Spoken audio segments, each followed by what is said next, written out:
The squat blue-grey building hummed with danger. Was this where he would find Sophia?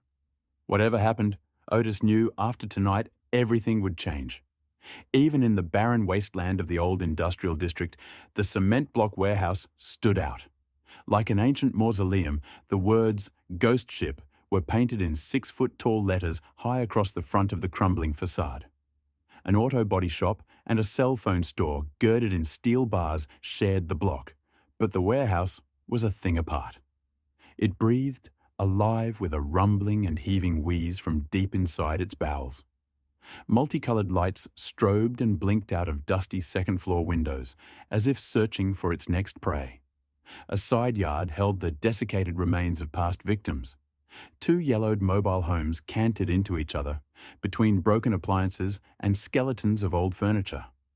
A large construction of metal and wood reached a desperate arm up, its futile effort to escape reflected in red, orange, and yellow lights from the windows. "You really think Sophia will be here? I thought she had left Oakland entirely," Otis said. In khakis and a thin jacket over a polo shirt, he shuffled backwards to get closer to Daisy. An unease crept up his thighs and crawled into his belly. Maybe he was just too old for this. Women and men, girls and boys really, walked by him toward the ghost ship as if he was just another stop signpost, easy to ignore on the cold and clear December night. Daisy, 22, the same age as Sophia and his last connection to her, wore a button-front jean skirt and a bomber jacket over a cropped black t-shirt. She stepped away to put more distance between them. Like I said on the phone, Mr. Shea, she reposted the link to this show by Golden Donna. If your daughter's into them, she will be here. The ghost ship shows are insane. You can call me Otis, Daisy. He stared at the grey building as it swallowed people one by one. Maybe I'll just watch for her out here. He rubbed his bald head. He examined each woman who walked in, scrutinizing their hair and the tilt of their shoulders, hoping for Sophia. Guilt at her disappearance gnawed at him. Would he even recognize her? And if he found her, would she listen to him? A cold wind blew from where Daisy had stood, and he found her walking across the street. Come on, you have to see inside. After 6 days, this was as close as he had been to finding her. The police were no help. They just repeated the same questions over and over, practically blaming him for her disappearance. He had found Daisy on Instagram, and after listening to his story, she agreed to help track down her old friend from middle school. He needed to find Sophia, convince her to listen to reason, before the police found her, or his world would fall apart. He followed Daisy. Rust and graffiti covered the large metal roll-up door to the warehouse, shut tight for years. Otis followed Daisy through the small door cut into it, the only entry into the building. Dust, mold, and the stink of unwashed bodies assaulted him. Otis blinked against the dim light, and at the unbelievable scene that surrounded him. Antique pianos and organs created a labyrinth into a large foyer. He had stepped through a mystical portal, a time machine back 100 years to a world where modern plastic hadn't been invented. Items of dark wood, steel, or bronze were everywhere. He dodged an overstuffed red leather chair to enter a lounge area where 3 red and black checkered cloth lamps balanced on an Art Deco radio festooned with a string of white lights. Old couches covered with rugs and ottomans dotted the space. He saw a stairway to his right, while a hallway, created by positioning wood pallets and drawers stacked to the ceiling, stretched out ahead of him. Light from nearby rooms leaked out of the walls around him, made up of wood scraps hammered into rough 2x4 frames. Paintings and tapestries covered the partitions, picture frames, posters, and clocks hung from nails and balanced on tilted shelves. A faded red and green flag stapled to the ceiling sagged down, brushing his head. Otis ducked, lifting his hands to hold the walls back that suddenly seemed to squeeze in. He couldn't get enough air. He gasped in short breaths. A hard edge poked sharp into Otis's shoulder, and he leapt to the side, landing on a fire extinguisher and then overturning a stack of hardcover books. They clattered to the floor, bouncing off the layers of rugs covering the cement. He then made the mistake of looking up. Glaring down above him, a green, 5-foot-tall statue hovered, a giant birdman with partially open wings, its hand reaching out for him. Oh my God! Electric fear sparked up his back, shooting him to his feet, escaping backwards until he backed into another wall, rattling the statuettes, a collection of 12-inch tall black jazz musicians on a shelf. Otis spun away again. Shit! What is this? That's a statue of Garuda, Daisy said, pointing to the green god above her. Hindu god of flight. There's so much junk. It's art. Daisy waved both hands. Isn't it amazing? All made and collected by the artists in this collective. Is this place legal? Maybe we should go. Otis squeezed himself tight, trying to breathe in the cramped space. Why don't we look through the downstairs first? Daisy pointed to the narrow hall. The walls of the hallway contained scraps of wood siding and old recycled doors in different fading colours. 2 steps down the hallway, Otis looked in a room to see 2 men and 1 woman laid back on couches, feet stretched out on a fur-covered footstool. Another woman painted a man's fingernails, her purple hair gently swaying as she leaned over her work. An old swing tune poured out of an ancient record player, mixing with the thick cannabis smoke in the airless lounge. The singer on the scratched record crooned, "Don't want to set the world on fire." Turning into the next cubbyhole room, Otis saw a silver Airstream trailer on 4 flat tires across from several mushroom-infested couches and an ancient television in a wooden frame. Across the hall, a yellow light illuminated a small room. An upright piano leaned against a tilted love seat next to an armoire overstuffed with clothes. Thick orange extension cords stretched across the ceiling and along the walls. A hot plate and electric kettle balanced on one small table. A camping stove with several green butane tanks squatted next to it. People live here? Otis asked, mouth gaping. I thought you said it was an artist's studio and a theatre. Yes, and a place to live, Daisy said. Where else can an artist find a roof over her head? Rents are impossible. People are desperate. Do you know another place like this? Not everyone has first months, last months, security deposit, credit score. Daisy counted on purple manicured fingers' rental requirements. These people living here play music, write stories, they create art exhibits, anything to create beauty. Daisy shrugged. Just because they live on the creative edge, they shouldn't get to eat, have a place to lay their head? Daisy turned to sit on the bright green velvet love seat, rubbing the soft material under her hand as her eyes caressed the collection of pre-war movie posters high on the wall. Wouldn't you want to live here? She pointed. Bette Davis, Ingrid Bergman, oh, Clark Gable. Ah, I would thrive here. She threw her head back. It's safe, like a warm, cozy nest. How could someone live here? It's all trash and dirt and so many people. Otis sneered. A sleeve of a faded jean jacket reached out to Otis from the Art Deco wardrobe. Its specific color and worn cuff flared his memory like a struck match. Sophia hadn't wanted to stay, but he offered a glass of wine, a slice of the pizza he had ordered in. That night was special. They shared stories, and he knew she felt it too, their connection. They had been so close, her bright, joyful laugh. Once she passed out, he had carefully removed her jean jacket, the soft cloth still warm from her body. Then he moved on to the rest of her clothes. He lifted up his sleeves to his nose. Did it smell like her? Her skin? Her hair? He fought his memory, trying to remember what she smelled like. I was at a frat party at Cal last weekend. Daisy interrupted his thoughts.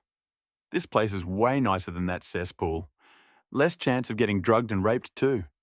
Daisy stood, folded her arms, then popped her hip out. We should go. Otis pushed the sleeve back into the closet, but instead of staying put, the jacket fell out. A hand-drawn zigzag pattern of black lines covered the back panel of the jacket in an artistic swirl. A design he recognized. This is Sophia's jacket, Otis cried out. He pulled open the door of the armoire as if Sophia herself was in it, pulling out dresses and jeans, underwear and bras, leggings and sweaters, tossing them all onto the Persian carpeted floor. What are you doing? A voice screamed behind him. Otis turned, but the young woman was not Sophia. "I'm looking for Sophia, my daughter. She's not in my closet. Damn, those are mine." The woman squealed louder, diving against Otis to shove him away, grasping a pair of black leggings and a pink bra tight against her. She waved the bra at Otis. "Don't you know to leave other people's possessions alone?" Light pink hair covered her face. Black drips of mascara streaked against pale cheeks. "I'm sorry, it's just this jacket. Where did you get it?" Otis stammered. "A girl gave it to me. I said I liked it, and she pushed it on me, something about memories." The girl's eyes darted between Otis, Daisy, and her clothes piled on the floor. Was she light brown hair, about 5'5", brown eyes? Otis leaned in, searching for recognition. The girl collapsed down amongst her strewn clothes. "Maybe. When's the last time you saw her? Yesterday? Day before? She's around. She lives here." Tumblers in a puzzle box clicked, an answer for how she could have disappeared so completely from his search. "Probably upstairs right now. She loves that kind of music," she said. "What's your name?" Otis asked. "Jojo. Thanks for your help, Jojo. If you see her again, let her know her dad's looking for her." Otis gripped the jacket in both hands. He spun slowly, blinking against posters, scraps of wood, and overstuffed couches surrounding him. He couldn't even find the door where he got in. "How do we get upstairs?" "This way." Otis pointed past a small mobile home up on blocks. "No." Jojo gestured to her left. "There's only one way up, the front stairs." "Jacket?" Otis handed it back, nodding to Daisy. "Let's go."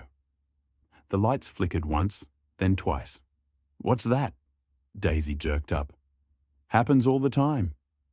Jojo shook her head. "The electricity here is whack." The crowd, all young, beautiful people, had grown.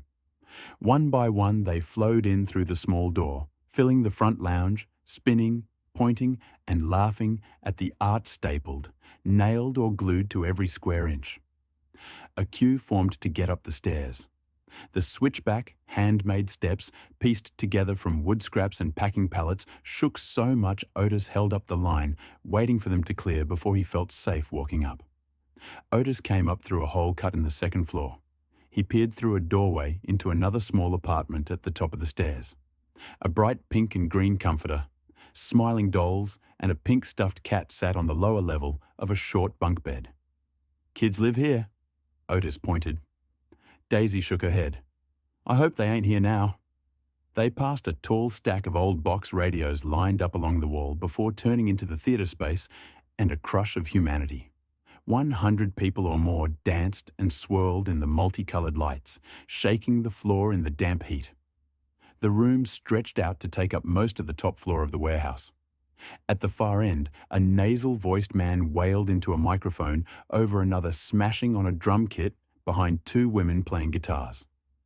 Tall black speakers pumped out the raucous music among antique chairs, pianos, and jukeboxes collected alongside the stage. Wooden sculptures floated above in the metal rafters, their swaying movements following the dancers below. Otis couldn't see anything, couldn't tell one person from another in the dim lighting and swirling dust. He circled the room, dodging the dancers before coming back to Daisy. "There's too many people," he shouted above the music. "I don't know if I could find her even if she was here. I'll come back in daylight." An impossible vision materialized out of the haze. A woman with brown hair buzzed on one side, and a profile that had been etched in his dreams. "Sophia!" Otis shouted. She turned, her face bright with joy and energy toward them. "Daisy? Why—" And then her eyes caught his, and her face dropped into shock. "Otis Johnson?" she mouthed. "God, no. How are you here?" Otis's throat closed until he could not speak. The words he had thought about, had practiced for days, all flew away. Guilt from his actions clawed at him. He needed to explain himself. It was all just a misunderstanding. "We found your daughter," Daisy clapped, beaming with joy. "Sophia?" Otis reached out and grabbed her arms, pulling her in as he shouted, "It's over.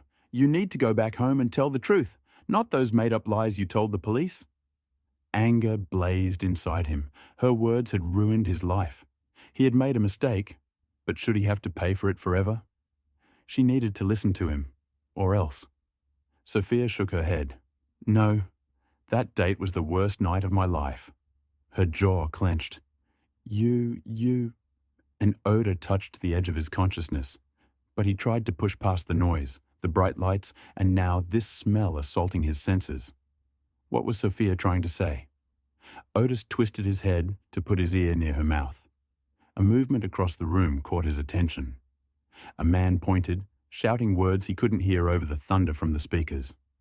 Sophia spoke again. Otis felt her hot breath on his cheek. You fucking raped me. You drugged me and raped me, then threatened my life. You're a monster. What? Otis said. Then it all flooded in. What he had been trying to block out. Fire. The music turned to distorted squeals as the musicians dove into the crowd still holding their guitars. The drummer fell into his kit. The cymbals crashed while he still held his drumsticks up, waving them as magic wands to stop the smoke. The wall behind the now empty bandstand flickered orange, while black smoke curled up the wall, thick arms shooting into the rafters before its fingers began stretching back down. The girl in the graveyard is your best friend, so you take her home. The night is a bruise between you, a blotch of rogue in the passenger window, the color of fruit left out to fester. The body pries at her seatbelt, a finger, then two. The radio echoes static. The body shuffles in her seat. You study the face, the similar slice of jaw, the nose humped from where a baseball had hit her at 12, just slightly off center. The skin like a rain-licked plastic bag. The stink of musk and sulfur. You want to look away, but you cannot. She's so beautiful, even like this. Your headlights rake warbled slits through the dirt road, a yellow like jaundice. Your hands are stiff from the cold, your lips cracked. The girl beside you is dead, and you are bringing her home. 4 days ago, you'd stepped into a hardware store and emerged with a shovel sturdy enough to lift a life on. 4 days you'd spent digging dirt in your own backyard yard until loam muddied under your fingernails and erratic holes split garden beds like the mouths of greedy beasts. Until you could sift through soil with your eyes closed, with a hand bound. 4 nights you had laid in your bed, staring at the pockmarked ceiling, wondering what it felt like to burn alive. Now, the shovel beats dull against the skin of your trunk, your hands gripping the steering wheel like a throat you're trying to silence. The body turns, dawn bleaching the salmon grey of her skin. The left eye slips from its socket and she pushes it back in with the heel of her hand. She smiles, head lolling like a marionette's. Sorry, baby. Her voice comes out strained. I wasn't expecting company. I'm sure you understand. In a sickle of citrus moonlight, Adeline Marcus smiles up at you with shell-pale gums.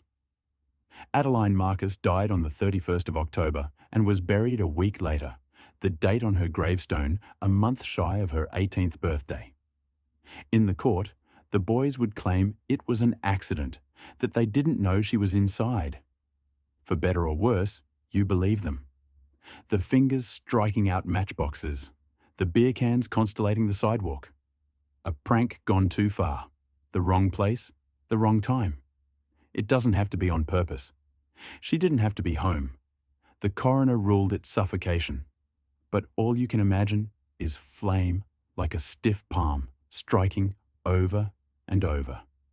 Adeline had crawled from the mouth of the home on her hands and knees.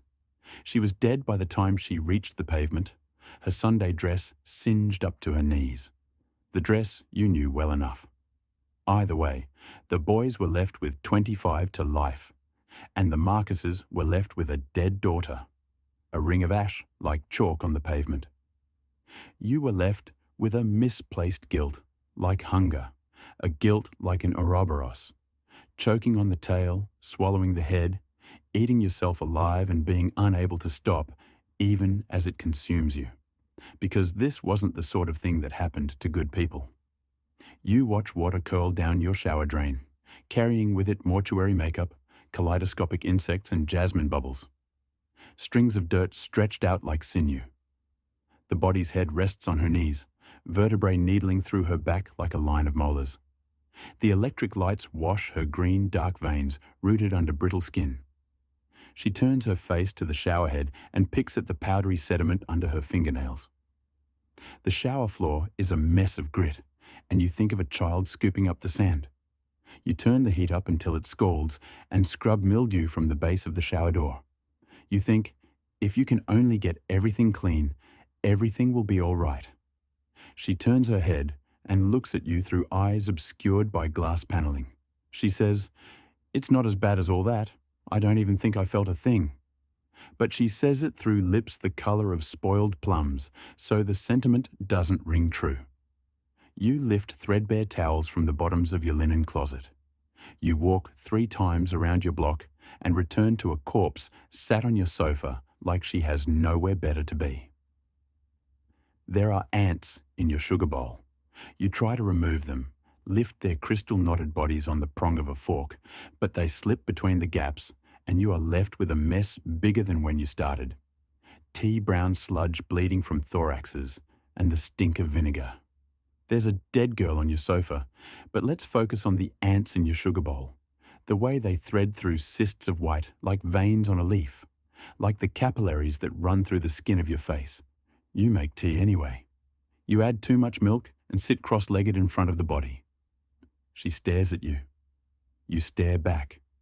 The two of you drink, and ribbons of watery milk pour clean out her trachea, the gaping hole in her chest. But she doesn't stop drinking until you do. "You're not looking at me," she says. "Not really." "Yes, I am." You twist your hands in the shag carpet. "Aren't I now?" "No," she says. "You're not." You leave your teacup on the floor, saucer and iris of yellow, and go upstairs. You take 2 cigarettes from the carton squashed on your father's desk and then think better of it. Press down with your heel until tobacco dissipates into the tawny carpet. You change your bedsheets twice. Eggshell white? No, grey with peonies. You make a second cup of tea. When you get back to the room, the body is still there. You are looking at her. You are not looking at her. "Do I disgust you?" she says. "No." She shakes her head, dark hair plastered to her shoulders like reeds. "No more than I always did." "You need to sleep," you say. "Baby," she tilts her head to one side, "sleeping is all I've ever done." The last time you saw Adeline Marcus alive was in the back of a stranger's car, parked on a stranger's street, with the taste of a stranger's tequila fresh between your lips. You were never too built for parties, so the outcome was a pair of girls who looked like they were playing dress-up. Blousy dresses with sleeves like a nun's, thrift store necklaces noosing your necks, shoplifted lipstick which she hid beneath her mattress, more wax than pigment. But in the citrus peel of street lights, in the low trill of distant music, the two of you looked beautiful. She had her legs curled under her and was sitting sideways in the back seat, her hand resting on your knee and the other palmed against the window, a song on her lips that you couldn't quite place. You were too close, but it was night, and everyone was inside and drunk. And sometimes we all need to feel closer than we should be, to lose ourselves a little. The song melted on her lips, swallowed into the limp press of salvia and booze, and you said something like, "I think I should go home now." And she said something like, "Have another drink." And so you did.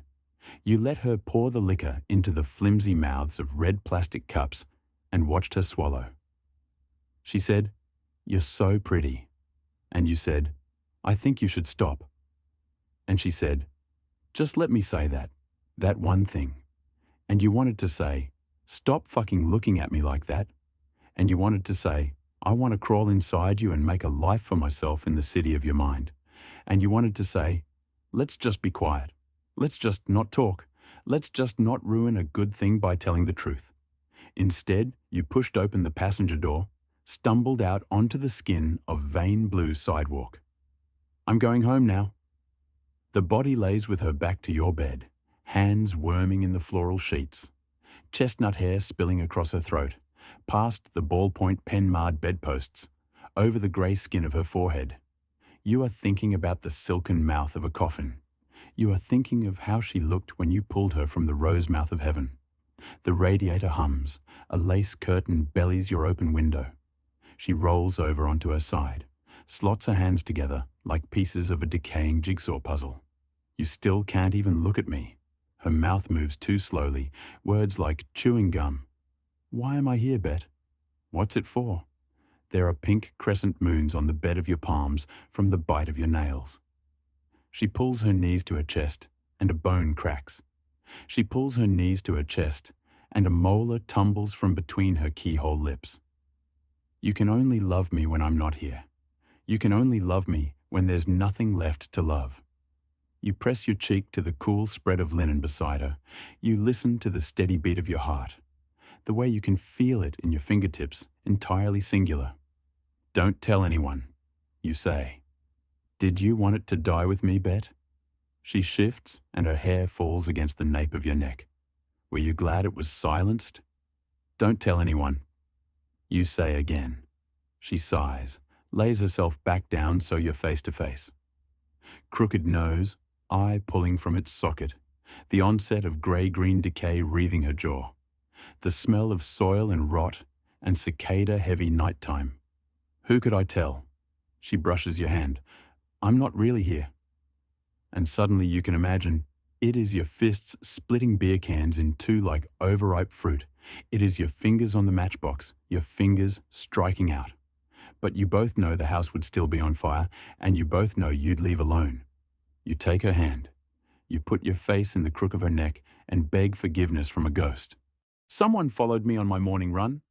At first, I didn't think anything of the blob of pink flesh and neon green clothing far behind me on the trail. But as I made one turn after another, I noticed that the blob stayed on my tail. No, it was getting larger. Uneasily, I sped up. It was just paranoia, I knew, but someone tapped me on the shoulder. I whirled around, my hands raised defensively. Neon green tracksuit, brown hair pulled into a tousled ponytail. She looked like an entirely average young woman, except her expression was all wrong. Her eyes were open too wide, framing her irises with a ring of frantic red veins. Her mouth was pulled into a fixed smile, like the corners of her lips had been pinned to her cheeks. She spoke, her face not moving, except for her tongue flicking out between bright white teeth. It's not in your attic. Then her face dropped into a relaxed expression, and she jogged past me. I stood there for a moment, my brain stuttering, before I convinced myself that it must have been a prank of some sort. Pushing the incident from my mind, I went home, showered, and headed to work. But her words stuck with me. There had been sounds from my attic last night, thuds and groans overhead at 3 a.m. Animals on the roof, I thought, the wind whipping through the branches of the old oak. But what if it had been something more sinister? As soon as I got home that evening, I went to my bedroom and pulled down the ladder to the attic. The dust-covered rungs led up into stifling blackness, a dark slash in the ceiling that held its breath as it waited for me to enter. I grabbed a flashlight and a hammer from my toolbox before climbing up. The attic looked exactly as I remembered it, every surface covered in alternating stripes of pale wood and staticky insulation. Nothing looked amiss until I got to the far end, where I found a dark blob that spanned several planks. The insulation in between was darker too, an unsettling reddish-brown. I touched one of the planks. It was wet. A slimy monster, the paranoid voice at the back of my head suggested, feasting on gory prey. Or, my common sense argued back, a water leak. Satisfied, I headed back down, making a mental note to call a handyman. Still, I slept fitfully that night, my ears straining for every whisper of sound. The floorboards creaked constantly, but the attic, thankfully, was silent. Exhausted, I called an Uber to work the next morning. The driver, a middle-aged man with round glasses and thinning hair, chatted amiably about the weather as he pinched and zoomed on the route on his phone. He stopped mid-sentence. Confused, I looked up from buckling my seatbelt. Number bulging eyes. Cracked lips. Hoarse words slipping through an unnaturally stretched smile. It's not under your bed.